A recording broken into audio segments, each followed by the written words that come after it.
आज हम देखने जा रहे हैं 1857 का विद्रोह। तो इसके कारण क्या थे? 1857 विद्रोह बहुत इंपॉर्टेंट है, इसमें कुछ ना कुछ क्वेश्चन पूछ देता है कभी ना कभी। तो इसके कारण क्या है? देखो, अगर हम कारण ये अलग अलग पूछ देता है, आर्थिक कारण क्या था, राजनीतिक कारण क्या था, प्रशासनिक कारण क्या था, सामाजिक धार्मिक कारण क्या थे, सैनिक कारण क्या थे, तत्कालिक कारण क्या था। तो हम देखते हैं सबसे पहले आर्थिक कारण क्या था। तो 1857 के विद्रोह का आर्थिक कारण था कि राजस्व व्यवस्था, भारी कर, भारतीय उत्पादों के प्रति भेदभावपूर्ण कर नीति, हस्तशिल्प उद्योग का ह्रास। ठीक, तो ये आर्थिक कारण थे। क्या कहते हैं कि जो राजस्व व्यवस्था थी वो बहुत जटिल हो चुकी थी। आम जनता पर बहुत ज़्यादा कर लगाया जाता था, बहुत भारी कर लगाया जाता था। भारतीय उत्पादों के प्रति भेदभाव पूर्ण कर की नीति अपनाई जा रही थी। और हस्तशिल्प उद्योग जो थे, छोटे छोटे उद्योग थे, वो सब नष्ट हो चुके थे। राजनीतिक कारण क्या था? डलहौजी की साम्राज्यवादी नीतियाँ, दोषपूर्ण न्याय व्यवस्था, भ्रष्टाचार, भेदभाव, मुगल सम्राट से निंदनीय व्यवहार, ये राजनीतिक कारण थे। कौन से? डलहौजी की साम्राज्यवादी नीतियाँ, दोषपूर्ण न्याय व्यवस्था, भ्रष्टाचार, भेदभाव, मुगल सम्राट से निंदनीय व्यवहार। और प्रशासनिक कारण क्या थे? शासन पद्धति, भारतीय असंतुष्ट थे। शासन पद्धति ऐसी थी जिससे क्या कहते, भारतीय असंतुष्ट रहने लगे थे। उच्च पद पर केवल अंग्रेज होते थे और अंग्रेजी भाषा ही प्रयोग की जाती थी। अब सामाजिक धार्मिक कारण क्या थे? सामाजिक और धार्मिक कारण क्या थे? अंग्रेजों में प्रजाति भेदभाव और श्रेष्ठता की भावना थी। अंग्रेज अपनी के प्रजाति भेदभाव करते थे और श्रेष्ठता की भावना उनके अंदर थी। ईसाई मिशनरियों को प्रोत्साहन दिया जा रहा था कि वो धर्म का प्रचार करें और अन्य धार्मिक लोगों को ईसाई धर्म में कन्वर्ट करें, ये सब चल रहा था। और सामाजिक सुधार जो हो रहे थे, नए कानून बन रहे थे, ये भी कारण था। अब सैनिक कारण क्या था? वेतन भत्ते में असमानता थी। वेतन और भत्ते में असमानता थी, भेदभाव किया जाता था, मानसिक एवं धार्मिक उत्पीड़न भी किया जाता था। ये सैनिक कारण थे। वेतन भत्ते में असमानता, भेदभाव, मानसिक धार्मिक उत्पीड़न। और तत्कालिक कारण पूछे तो चर्बीयुक्त कारतूसों का प्रयोग, चर्बीयुक्त कारतूसों का प्रयोग। जब हम नेता देखते हैं, कौन कहाँ पर नेता था, देखें स्थान देखें, नेता देखें। तो देखो, स्थान अगर हम देखें और नेता देखें तो दिल्ली में कौन 1857 विद्रोह के टाइम में किस जगह पर कौन नेतृत्व कर रहा था? तो दिल्ली में थे जनरल बख्त खां।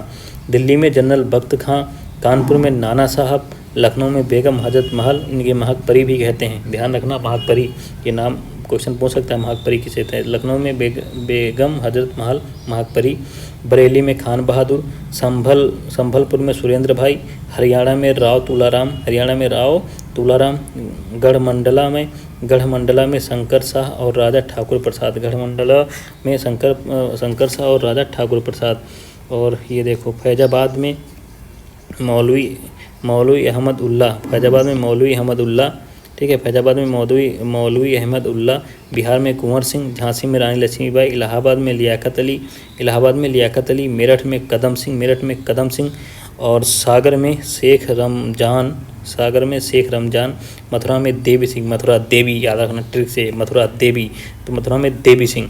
ठीक है, फिर ग्वालियर में तात्या टोपे थे, जिन्होंने झांसी रानी की मदद की थी ना, ग्वालियर में तात्या टोपे थे। गोरखपुर में गा से गजाधर सिंह, ठीक है, गा से गजाधर सिंह, गोरखपुर में गजाधर सिंह। ठीक है, फर्रुखाबाद में नवाब थे तफजल हुसैन थे। सुल्तानपुर में शहीद हसन थे। रायपुर में नारायण सिंह। मंदसौर में शहजादा हुमायूं, ये फिरोज शाह भी कहते हैं, शहजादा हुमायूं, मंदसौर में शहजादा हुमायूं। तो ये स्थान है, वहाँ पर कौन ये 1857 विद्रोह का नेतृत्व कर रहा था। तो फिर से देख लेते हैं। देखो, दिल्ली में थे जनरल बख्त खां, कानपुर में थे नाना साहब, लखनऊ में थी बेगम हजरत महल, जिन्हें महक परी भी कहते हैं, बरेली में थे खान बहादुर, संभलपुर में थे सुरेंद्र भाई, हरियाणा में राव तुलाराम, गढ़मंडला में थे शंकर शाह और राजा ठाकुर प्रसाद। ठीक, फैजाबाद में थे मौलवी अहमद उल्ला, बिहार में थी कुंवर सिंह, झांसी में रानी लक्ष्मीबाई, इलाहाबाद में लियाकत अली, मेरठ में कदम सिंह, सागर में शेख रमजान, मथुरा में देवी सिंह, मथुरा देवी, ग्वालियर में तात्या टोपे, गोरख में गजाधर सिंह, फर्रुखाबाद में नवाब तफजल हुसैन, सुल्तानपुर में शहीद हसन, रायपुर में नारायण सिंह, मंदसौर में शहजादा हुमायूं, जिसे फिरोज शाह भी कहते हैं। अब देखो, इस विद्रोह हुआ तो उसको अंग्रेज़ों ने दबाया, तभी तो आगे हम पर राज कर सके अंग्रेज। तो दबाने की ट्रिक भी देखेंगे हम। दिल्ली में कौन था? तो देखो, दिल्ली में जो है ना NH लोभी लोग रहते हैं। दिल्ली वासी जो है NH के लोभी हैं, उनको नेशनल हाईवे पर गाड़ी चलाने को मिल जाए बस। ठीक है, दिल्ली के जो वासी हों किसके हैं? NH लोभी हैं ना, NH मतलब नेशनल हाईवे को लोभी हैं। तो दिल्ली में तो N से नाम हो जाएगा तुम्हारा यही लोभ। देखो ये तुम्हारा N से कौन हो जाएगा, निकोलसन, N से निकोलसन हो जाएगा, H से हो जाएगा हडसन, H से कौन हो जाएगा, हडसन हो जाएगा। और लोभी ये बिलोबी, लेफ्टिनेंट बिलोबी, इससे याद रखना, ठीक है। तो दिल्ली में कौन था, दिल्ली वासी जो हैं NH लोभी, मतलब नेशनल हाईवे के लोभी। N से निकोलसन हो गया, जॉन निकोलसन हो गया। H से हो गया तुम्हारा कौन हो गया, वही लेफ्टिनेंट हडसन हो गया। और लोभी मतलब बिलोबी, वही बिलोबी, लेफ्टिनेंट बिलोबी हो गया।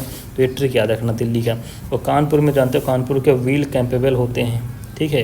कैपेबल कह लीजिए, वही कैंपेबल लिख दिया हमने। व्हील माने पहिया, कानपुर में जो पहिया बनते हैं, व्हील बनते हैं, वो कैंपेबल होते हैं। तो ये व्हील था और कैंपेबल था, ठीक है।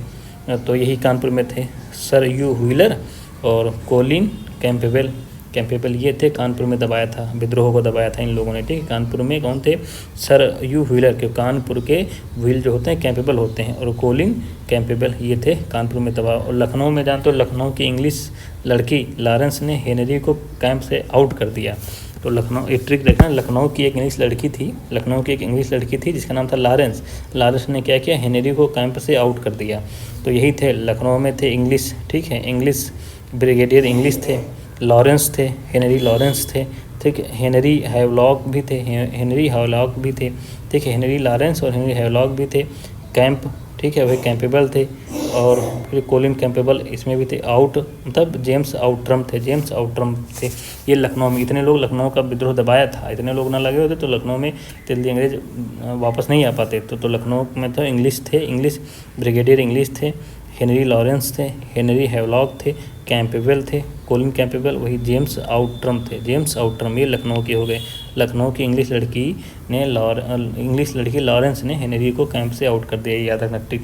देखो ट्रिक ये नाम में आती है परीक्षा में। झांसी में थे, झांसी में रोज़ नहीं खिलते हैं, वहाँ पे तलवारें खनकती हैं ना, झांसी में रोज़ नहीं खिलते। तो सर ह्यू रोज थे, रोज मतलब रोज़, ठीक है। ये याद रखना, झांसी में सर ह्यू रोज ने दबाया था, ठीक है। झांसी रानी को मतलब हराया था और 1857 विद्रोह को दबाया था। तो याद रखना ना, झांसी में तलवारें खनकती हैं, रोज़ नहीं खिलते हैं, ठीक है। ट्रिक है तुम्हारी। बनारस में कर्नल जेम्स नील, बनारसी नीली साड़ी, याद रखना। बनारसी नीली साड़ी बड़ी फेमस होती है ना, तो नील थे, कर्नल जेम्स नील थे, बनारस के विद्रोह को दबाया था। तो देखो ये जो ट्रिक है ना, ये दिमाग में पेपर आएगा, जब नाम नहीं ध्यान आएगा तो ट्रिक हमें ध्यान आ जाएगी। हाँ, जेम्स नील, बनारसी साड़ी, बनारस की नीली साड़ी, झांसी में रोज़ नहीं खिलते हैं, लखनऊ की इंग्लिश लड़की लॉरेंस ने हेनरी को कैंप से आउट कर दिया था, कानपुर के व्हील कैंपेबल हैं, दिल्ली वासी NH लोभी हैं। ये सब ट्रिक काम करके हम विकल्प कर लेंगे ना, विकल्प की तैयारी कर रहे हैं। तो इतिहासकार कुछ विद्वान थे जिन्होंने मतलब 1857 विद्रोह के बारे में कुछ कहा था। तो देखो कुछ क्या कहा था, देखो ये के मलेसन, ट्रेवेलियन, जॉन लॉरेंस और सीले सैयद अहमद खां, इन लोगों ने क्या कहा कि यह पूर्णतः सिपाही विद्रोह है।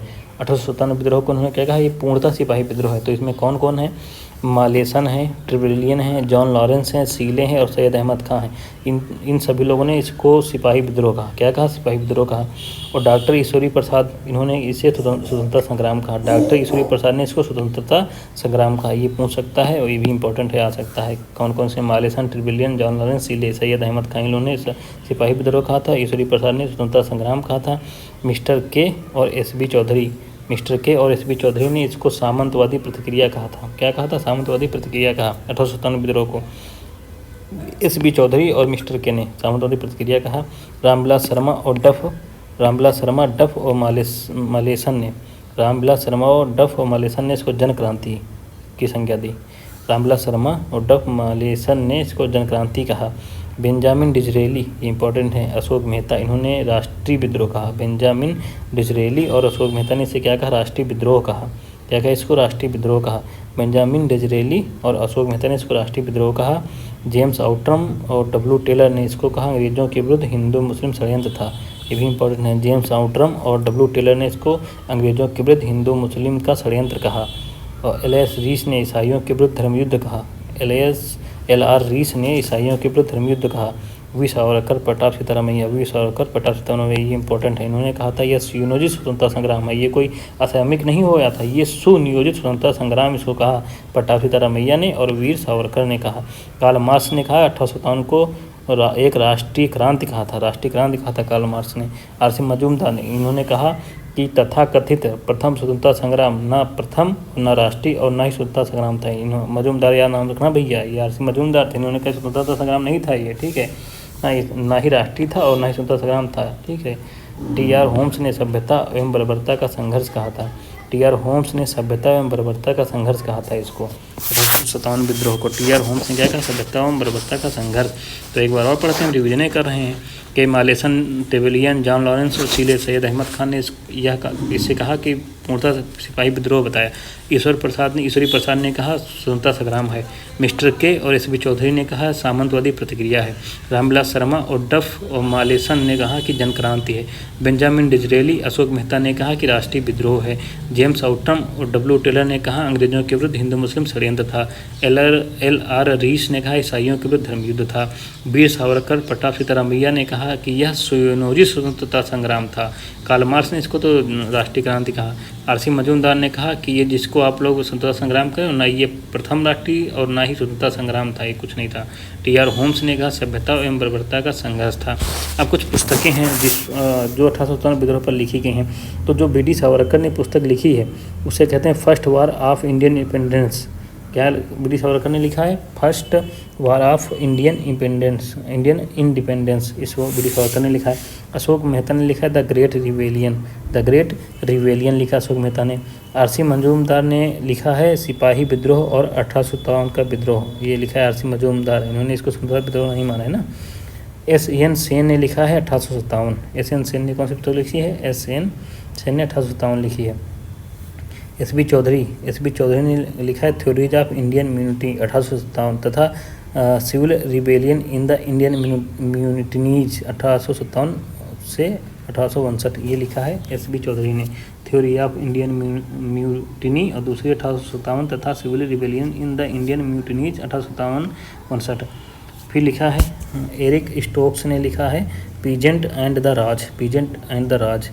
पी.सी. जोशी ने लिखा है रिबेलियन 1857। पी.सी. जोशी ने लिखा है रिबेलियन 1857। और टी.आर. होम्स ने लिखा है हिस्ट्री ऑफ इंडियन म्यूटिनी लिखा है टी.आर. होम्स ने। जी.बी. मालसेन ने लिखा है इंडियन म्यूटिनी ऑफ 1857 लिखा है जी.बी. मालसेन ने। जे.डब्ल्यू.के ने लिखा है a history of the sepoy war in India लिखा है जे.डब्ल्यू.के। प्रताप ए.पी. चट्टोपाध्याय ने लिखा है the sipahi mutiny of 1857 a social study and analysis, ये लिखा है ए.पी. चट्टोपाध्याय ने, ठीक है। फिर recent writings on the revolt of 1857 को लिखा है के सेनगुप्ता ने, ठीक है। और सैयद अहमद खान ने 2 किताबें लिखी हैं, एक असबाबे बगावत हिंद भारतीय भाषा में, ठीक है, असबाबे बगावत हिंद भारतीय भाषा में। फिर विद्रोह की प्रथम पुस्तक है ये। फिर वह लिखी है the causes of Indian revolt, ये लिखा सर अहमद खान ने।